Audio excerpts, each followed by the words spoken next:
It was a quiet night in Rosewood, Ohio, the kind of silence that feels thick, like it's holding its breath. Inside a small, white brick funeral home on the corner of Main Street, a man worked alone, methodical, steady, and calm. His name was David Miller, and for 22 years, he'd done the work most people can't bear to think about. I've seen thousands of bodies pass through my care, his voice recalls softly. But this one was different. David stands over the preparation table, the pale glow of fluorescent light washing over the stainless steel tools laid neatly in a row. Scalpels, forceps, tubing, clamps, everything in its place. The hum of the refrigeration unit is the only sound that fills the room. He reads the name tag on the body bag before unzipping it. Sarah Jennings. 36 years old. A school teacher. Cause of death, cardiac arrest, sudden, unexpected. A case as routine as they come. There's something sacred about these first moments, David explains. The calm before the process begins. Every person who comes through these doors deserves dignity, he says, even in death. He moves carefully, disinfecting the skin, setting the features, closing the eyes, adjusting the mouthguard, aligning the hands. To an outsider, it might look clinical, detached, but there's compassion in every motion. Years of practice have taught him not just how to care for the body, but how to respect the story it once carried. The smell of formaldehyde begins to mix with the faint scent of lilies drifting in from the chapel next door. The clock reads 11:47 p.m. As he begins the first stage of the embalming process, David speaks softly to himself, an old habit from years of working alone. All right, Sarah, let's get you ready. Everything proceeds as it always does, until something subtle changes. The color of her skin doesn't respond as expected. Normally, the chemicals would bring a faint pink tone back to the surface, restoring some warmth to the complexion. But Sarah's remains unusually pale, almost luminous under the lights. David frowns, adjusts the flow pressure, and continues. Then, from the corner of his eye, he catches the faintest twitch, a small, involuntary contraction in the hand. It's not the first time he's seen something like it. Muscle spasms can occur after death as chemicals react with tissue. Still, something about it feels wrong. He tries to shake it off. Keeps working, but the twitch happens again, this time in the corner of her mouth. Almost like a faint, fleeting smile. David stops. Looks closer. The lips are still. The room feels colder. The hum of the refrigeration unit grows louder in his ears. He exhales slowly and forces a quiet laugh. Just reflex, he mutters. That's all. Still, a sliver of unease slides beneath his skin. He resumes the process, focusing on the technical, the flow of fluid, the drainage, the positioning. His voice becomes measured, clinical. When you do this long enough, you learn not to see the body as a person anymore. You have to, or you'll never make it through the night. But every now and then, something happens that reminds you. They were alive just yesterday. Minutes pass in silence. The fluorescent lights flicker once, then steady again. The reflection of Sarah's face shimmers faintly on the polished steel table. David pauses, his eyes lingering. I can't explain it, he says softly. And there was nothing unusual about her case. No trauma, no external damage. But something about her presence in that room. It didn't feel gone. It felt paused. He looks back at the clock. Midnight. The second hand ticks, echoing against the sterile walls. He takes a deep breath and reaches for the next instrument, unaware that this night, this case, will haunt him for the rest of his life. The hours slipped by. The way they always do when you're alone with the dead. The world outside disappears. There's only the room, the faint hiss of chemicals, the low hum of refrigeration, and the steady rhythm of work. David adjusts the tubing and checks the gauge on the embalming machine. Everything reads normal. He wipes the sweat from his brow and glances once more at Sarah Jennings. Her features are calm now, peaceful even, but something deep in his chest feels unsettled. He notices a faint sheen around her lips. Moisture. That shouldn't be there. In a controlled environment like this, with chemicals already circulating through the arteries, any trace of fluid should have dried. He leans closer. It looks like condensation, a thin mist forming just above the surface. He tells himself it's the humidity, the body's temperature adjusting. Something simple, something explainable. But then, from the corner of the prep room, a small flicker catches his eye. The EKG monitor. It's not even supposed to be on. It's left there only because the coroner's team used it for transport. But the screen pulses once. A single blip of green light across the black display. David's heart lurches. He stands frozen, eyes fixed on the monitor. One pulse. Then nothing. He steps forward, checking the wires. None are connected. The leads dangle loosely from the machine, completely detached from the body. The power cord is still coiled on the floor. That's not possible, he whispers. He stands there, listening. The silence feels different now, heavier. His mind runs through every rational explanation. Static discharge. Electrical interference. A malfunction. Anything but what it looked like. But as he places a hand back on the table, he feels it. A faint vibration beneath the stainless steel surface. Soft, rhythmic. Almost like breathing. He snatches his hand away and takes a step back, staring at Sarah's chest. It's still. No rise, no fall. Yet he can feel something moving in the air, subtle, almost imperceptible, as if the room itself is inhaling. He rubs his temples, forcing himself to think logically. Bodies can shift, he tells himself. Air pockets. Gas release. Nothing more. He repeats it like a mantra, but logic doesn't slow his pulse. It doesn't explain why every instinct screams that he's not alone. The longer he stares, the more the air feels charged, like static before a lightning strike. His reflection in the metal tray looks warped, distorted by tremors he can't quite see. Then, out of nowhere, her expression changes. Just barely. A softening around the eyes. The faintest lift of her brow, so subtle that he almost convinces himself it's the trick of the light. He steps back, the camera of his mind replaying the movement over and over. In this line of work, he says slowly, voice trembling, you tell yourself you've seen it all, but sometimes the dead don't let go so easily. The machine hums faintly beside him, though it's not plugged in. The air feels too cold now. His breath forms a cloud in front of him, then fades. He looks back at Sarah one last time, her face serene, her hands folded just as he'd left them. Yet something about the stillness feels performative. Waiting. David turns away, trying to shake it off. But even as he leaves the room, he swears he hears the faintest sound, the creak of metal shifting behind him, and from somewhere deep in that sterile silence comes the whisper of something he can't explain. David Miller had seen power outages before. The funeral home was old, its wiring older still, but what happened next was something else entirely. He was leaning over the table, scalpel poised, ready to make the first incision for the arterial injection when the lights flickered once, twice, and died completely. The room plunged into darkness. The hum of the cooling units faded to silence. The embalming machine sputtered and stopped. For a long, suspended second, there was nothing. No sound, no movement, just blackness, and the feeling that someone else was in the room with him. Then the generator kicked in, flooding the prep room with dim emergency light. The air seemed thicker now, charged with static. David blinked, letting his eyes adjust. He turned toward the body and froze. Condensation had formed on the inside of Sarah's mouthguard. He leaned closer. His breath shook. And then he saw it happen again, a faint exhale fogging the cold metal. He stared in disbelief. His mind refused to accept what his eyes saw. No pulse, he muttered, fumbling for the stethoscope. He pressed it against her chest. Nothing. No heartbeat. No breath sounds. No measurable signs of life. And yet, there it was again, that almost invisible puff of condensation escaping between her lips. He staggered back, heart pounding. Every rational thought he had, every piece of training, every rule of anatomy, screamed that it couldn't be happening. Bodies release air, he told himself. Chemical reactions, trapped gases. But that didn't explain the rhythm. It was steady, timed, deliberate. David's voice in narration trembles slightly as he recalls that moment. I don't scare easy, but that night, I felt watched. He remembers the cold pressing in, like the air itself had turned to ice.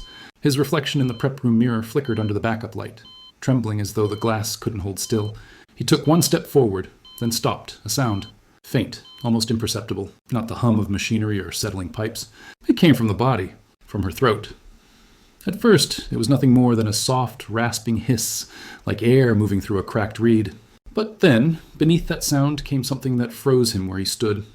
A whisper, too quiet to understand but unmistakably human. David's knees weakened. His grip on the scalpel faltered. Every instinct screamed to run, but his body wouldn't move. He stood there, staring at the impossible. The dead, breathing words he could not comprehend. The lights flickered again. Tools on the tray rattled softly, as though disturbed by vibration. He backed away slowly, every motion deliberate, afraid that even sound would provoke something. Then, from the corner of the room, a metal instrument slid off the table and struck the floor. A sharp, ringing note in the silence. David turned and fled. His voice, in retrospect, is barely above a whisper. I didn't stop to question what I saw. I just knew. That body wasn't empty. He closes his eyes for a moment, the memory still raw. We work surrounded by silence, he says. But that night, the silence spoke back.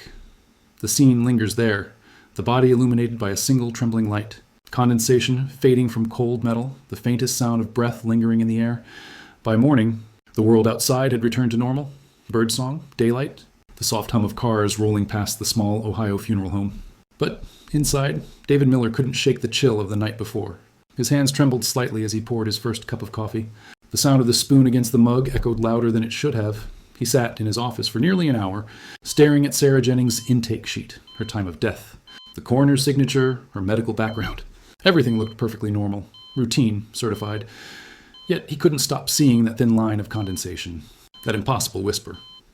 When he finally called the county coroner, his voice wavered between professionalism and disbelief. "I need to report an irregularity," he said carefully. The coroner's assistant listened, then offered a calm but dismissive answer. "Chemical reactions, rigor release, environmental shift."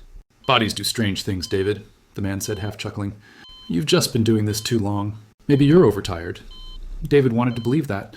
God, he needed to believe that. But when he re-entered the preparation room that afternoon, the air felt different. Still heavy, still cold. The kind of cold that didn't feel like temperature. It felt like presence. He forced himself to finish what he started. Step by step, he resumed the embalming. He narrated his process out loud, partly for his own sanity, partly to make sure no silence crept in. Incision made, arterial line open, pump engaged. Every detail, every movement, he documented meticulously. Notes, photographs, timestamps. If anyone questioned him later, he wanted proof that he wasn't losing his mind. Halfway through, he noticed something new. The livor mortis, the purplish discoloration that settles in the lowest parts of the body after death, had faded from her skin. It shouldn't have. Once set, lividity doesn't simply vanish. Yet before his eyes, the faint bruising beneath her back seemed to lighten, returning to a soft, natural tone. He touched the skin with a gloved hand. It felt faintly warm. He quickly checked the thermometer. 36 degrees Fahrenheit, exactly as it should be. But that warmth didn't come from temperature. It was something deeper, something he couldn't measure. David's voiceover is quieter now, reflective. "We treat death like a line. One side life, one side gone. But maybe it isn't a line at all. Maybe it's a threshold. And sometimes that door doesn't close cleanly." That night, after locking up, he returned to his office one last time. The footage from the mortuary's security camera sat on his computer. He scrubbed through the timeline, heart thudding. The feed was clear up until the moment the lights went out. Then, static. Nothing but white noise. When the power returned, the first visible frame was David himself, standing frozen beside the table, eyes wide in shock. The timestamp showed 5 missing minutes. He leaned back slowly, pulse racing. Something had happened in those 5 minutes. Something he couldn't explain, and no machine had recorded. In the weeks that followed, David tried to convince himself to let it go, to file it away as exhaustion, as stress, as the tricks that silence plays on the mind after too many late nights among the dead. But the unease clung to him like the chemical scent of formaldehyde. Impossible to wash off. He found himself staring at the logbook, tracing names of the departed he'd cared for, searching for. What, exactly? A pattern? A reason? Or maybe just someone else who had seen what he saw. Because that, more than anything, terrified him. The thought that he might not be the first. He began reaching out quietly, first to other morticians in neighboring counties, then to embalmers he'd known for years. His approach was careful, cautious small talk that would eventually shift toward a single weighted question. "Have you ever had something strange happen during prep?" At first, most laughed it off. Gallows humor is part of the trade. But one night, a retired embalmer named Frank Harlow, a man who'd worked in the profession for over 4 decades, didn't laugh. He paused, then said softly, "You saw it too, didn't you?" Frank described a night 20 years earlier, a case that mirrored David's almost exactly. A young woman, sudden cardiac death, faint respiration during arterial injection, and then nothing. "You never forget that," Frank said. "We like to think we've mastered death. But every once in a while, it reminds you who's really in control." The words stuck with David like a splinter in his mind. When he returned to the mortuary that night, he pulled Sarah Jennings' file from the cabinet again. There, tucked between the coroner's summary and the release form, he noticed something he hadn't seen before. A handwritten note, faint pencil marks near the bottom of the page. Subject previously enrolled in neurological study. Refer to case 20317D. Cleveland Medical Research, he frowned. That detail hadn't been mentioned in the initial report. Curiosity gave way to obsession. He spent hours digging through public records until he found a single reference, a small-scale clinical trial exploring post-neural echo phenomena in epilepsy patients, essentially how the brain reacts seconds after cardiac death. Sarah had been part of that study. David sat back in his chair, reading the abstract again and again. The paper described brief surges of electrical activity recorded in test subjects up to 30 seconds after clinical death. But the part that made his stomach twist was the phrasing in one footnote. Observed anomalies may indicate transient conscious processing. He reread that line until dawn broke through the blinds. His voiceover becomes slower now, heavy with realization. I thought what I witnessed that night was unique, but maybe it wasn't. Maybe Sarah was part of something larger, something science noticed but quietly stepped away from. He contacted one of the listed researchers, an elderly neurologist now retired. Their brief phone conversation was polite until David mentioned Sarah's name. The line went silent. Then the doctor spoke, almost in a whisper. "If she was one of ours, I wouldn't talk about it." The call disconnected.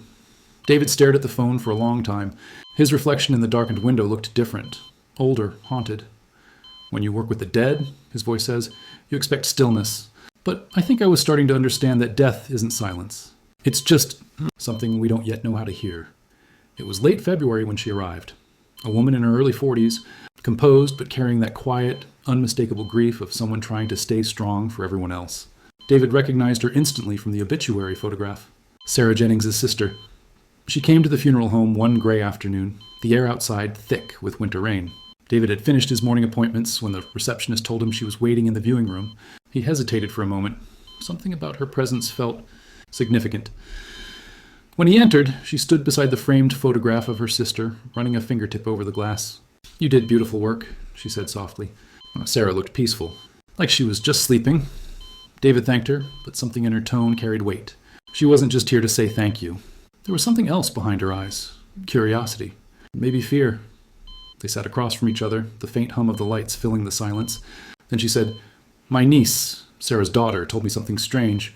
The night Sarah passed, before we got the call from the hospital, she said she heard her mother's voice. Said it came from the hallway, calling her name. David felt a chill run through him. His instinct was to dismiss it. Grief often plays cruel tricks. But the memory of that whisper in the prep room, that faint exhale that shouldn't have been possible, surged back with brutal clarity. She wasn't ready to go, the sister continued, her voice trembling now. She kept saying before all this, she had dreams of being trapped in her body, like her mind couldn't move on. You think there's anything to that? David wanted to say no. He wanted to reassure her, to hide behind science, procedure, anything solid. But all he could manage was silence. After she left, he lingered in the viewing room long after the sound of her footsteps faded. Something about her words wouldn't let him go. She wasn't ready to go. That night, he found himself back in the preparation room, the same stainless steel table, the same cold hum of machines. The air felt heavier now, charged with a tension he couldn't name. He checked the storage logs. Sarah's body, long since transferred, had been processed weeks ago. But when he passed the refrigeration unit, he noticed the faintest irregular flicker in the light above it, almost like a pulse. Then came the sound. Faint at first, a low vibration, like the hum of a compressor, except it carried rhythm. He stepped closer. It wasn't the machine. It was the vent above the table. He leaned in, holding his breath, and then he heard it. A whisper. Quiet, hoarse, and impossibly familiar. The same phrase he'd heard that night, in that same room. Don't stop talking, David staggered back, heart hammering. The phrase echoed through his mind like a memory replaying itself. The room seemed to darken around him. Or maybe it was just the way the light flickered through his fear. He whispered into the empty room, barely audible. Sarah? No response. Only the steady hum of the refrigeration unit. But as he turned to leave, every light in the prep room steadied, glowing white and still, as if something had finally settled. His voiceover closes the scene. I used to think my work ended when the body was still. But after that night, I wasn't sure anything ever truly stops. I've spent 22 years among the dead. That's a sentence that still feels strange to say out loud. Most people spend their lives avoiding thoughts of death. I built my career inside it. The silence of the embalming room, the low hum of refrigeration, the stillness that lingers long after the living have said their goodbyes, these are my constants. But after Sarah Jennings, that silence changed. It wasn't empty anymore. In the weeks that followed, I tried to rationalize what happened. I went over every log, every camera feed, every note from that night. Nothing. No technical faults, no electrical interference, no reasonable explanation. Just one impossible memory that refused to fade. The condensation, the whisper, the feeling that for a few moments she wasn't gone. I didn't tell anyone else. Not my colleagues. Not even my wife. How do you explain to someone that you heard a dead woman breathe? They'd assume stress, exhaustion, chemicals in the air, anything but what it really was. But late at night, when the funeral home settles into its quiet rhythm, I sometimes still hear it. The faint echo of breath where there shouldn't be one. One evening, months later, I visited Sarah's grave. The cemetery was still, blanketed by the soft rustle of wind through the trees. I stood there, hands in my pockets, unsure of what to say. After all, what do you say to someone who might not be entirely gone? I remember whispering, I hope you found peace. And for a moment, maybe it was imagination, maybe not. The air felt warmer. That night, back at my desk, I wrote in my case notes, not every end is final. When people ask what keeps me in this line of work, I tell them it's respect for the life that once was, for the families who grieve, for the stories that end here. But after Sarah, I realized something deeper. We care for the dead, not just to preserve their bodies, but to honor the mystery of what might linger beyond them. I don't claim to understand what happened that night. Maybe it was residual electrical energy, Maybe something far older, something beyond our instruments. All I know is that the experience left me changed. It stripped away my certainty, left me humble in the face of what we don't yet comprehend. As dawn breaks through my office window, I see my reflection in the glass. Tired, older, but still searching. We care for the dead, I say quietly, almost to myself. But sometimes they're the ones who remind us what it means to be alive. The light shifts across the room, illuminating the tools of his trade, the quiet instruments of a man who has seen too much, yet learned that death is never as silent as it seems. And as he turns off the lights and walks into the morning, the world feels both heavier and more alive.